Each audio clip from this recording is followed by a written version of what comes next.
Hey, what's up everybody? It's BDF44 coming at you with another video. So today I come to you to speak about the Utah Jazz. I just watched highlights of the Utah Jazz versus the Charlotte Hornets. Pretty exciting game, and it really should shed some light upon me as to what I've been hearing about. Kind of confirmed everything I've been hearing about. Kind of gave me some insight to the Utah Jazz and how they play. The Utah Jazz in the past under Quinn Snyder, led by Donovan Mitchell and Rudy Gobert, have been known to be a half-court defensive team. They get their offense slow. They run a slow pace majority of the years that you see them together. They're not really one of those fast-paced, high-octane type of teams. But this year, they have reinvented themselves a bit. First of all, they've added some depth. They reacquired the guy that they had for so long at the center position, and my mind always goes blank since you guys have watched me enough, you know this happens often. But they acquired a center to back up Rudy Gobert. Why is his name escaping me? Played for the Pelicans, you know who he is. Played for the Jazz most of the time, was drafted by the Nets. So he's now back with the team, albeit later in his career. He's still very helpful for them.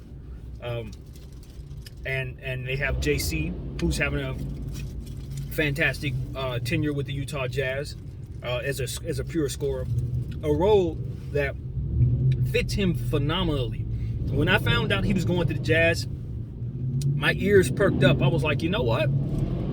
If ever there was a perfect fit for what it is that he is and what it is that he's not, a defensive player, he doesn't guard, and he's not an elite scorer, but he's close enough to where if you give him an opportunity, he can go off. And he's been that way since he stepped on the basketball court from the beginning. When we traded cash considerations to Washington to acquire him, he immediately became what I considered the first of many Laker kids, which technically he was.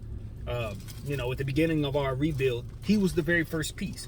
And he came in and he was immediately able to score for us, but he could never defend. He's become a player who's come into his own in Utah.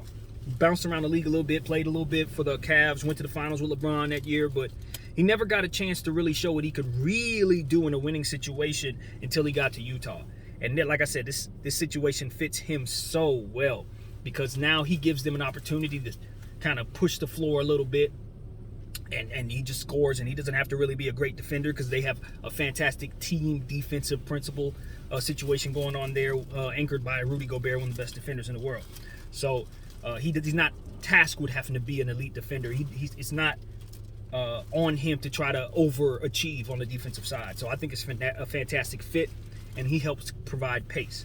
Then they went and acquired Mike Conley. Mike Conley had a bad year last year. Scratch that. He's having a great year this year, and he's giving them some of that Mike Conley flavor that we remember him for doing with the grit and grind Grizzlies. He's just playing like himself finally after several years of down years for him. He's back, and he's really giving them what they need. And him coupled with JC, coupled with Donovan Mitchell, just gives them a nice situation with their guard play.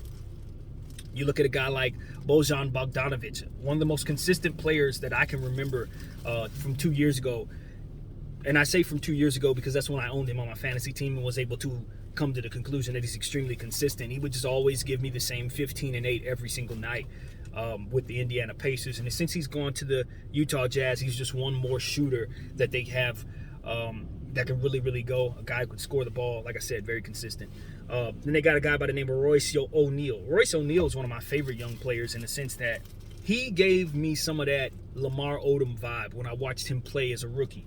When they first started giving him opportunities to play, maybe like 4 years ago, kind of fell off the map after that. I think he had some injury issues, things of that nature. But when he was out there, even early on, you could see that he was a big power forward, small forward combination player who could do guard stuff. He could dribble, put the ball on the floor, he could shoot.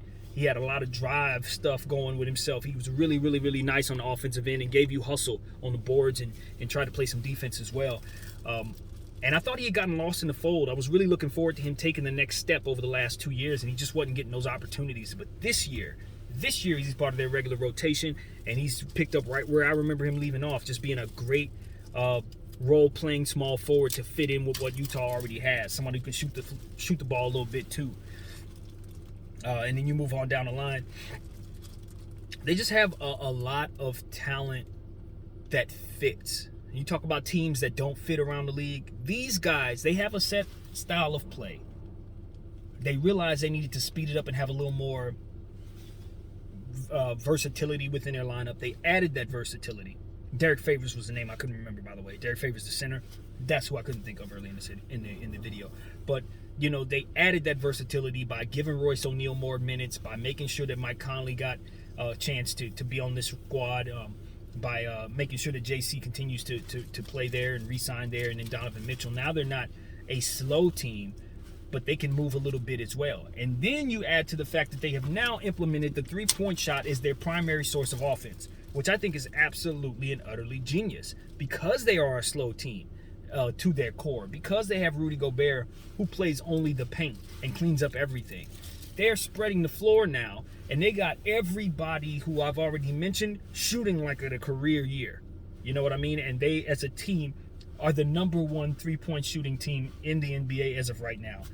And in the game that I just witnessed against the Charlotte Hornets, Charlotte played well on both sides of the floor. LaMelo had a career game. Young fella's going to have Rookie of the Year considerations all up and down this season if he continues this. It's probably like a 2 or 3 player race, and he's like at the top of it. So when you look at what's going on there, you consider the fact that even though they were missing PJ Washington, Charlotte's playing some good ball. They were at home, and Utah came in there and got a victory. Not because they did anything special other than just shoot the ball like madmen. They shot over 22 three-point shots. I think they shot like 40-something of them. So you understand that Utah is now a team that you understand beyond the shadow of a doubt. If you're not guarding the three-point shot, they are going to torch you. Forget what you think you know about Utah. Consider them one of these Dallas, Phoenix, Golden State type of teams. They shoot, and they shoot a very good percentage amongst the players that they have shooting the ball. Very dangerous guys. And they look for those shots. It's not like they're just jacking up threes. Quinn Snyder has them running plays to find good three-point shots. Donovan Mitchell got his step-back game. It's firing on all cylinders.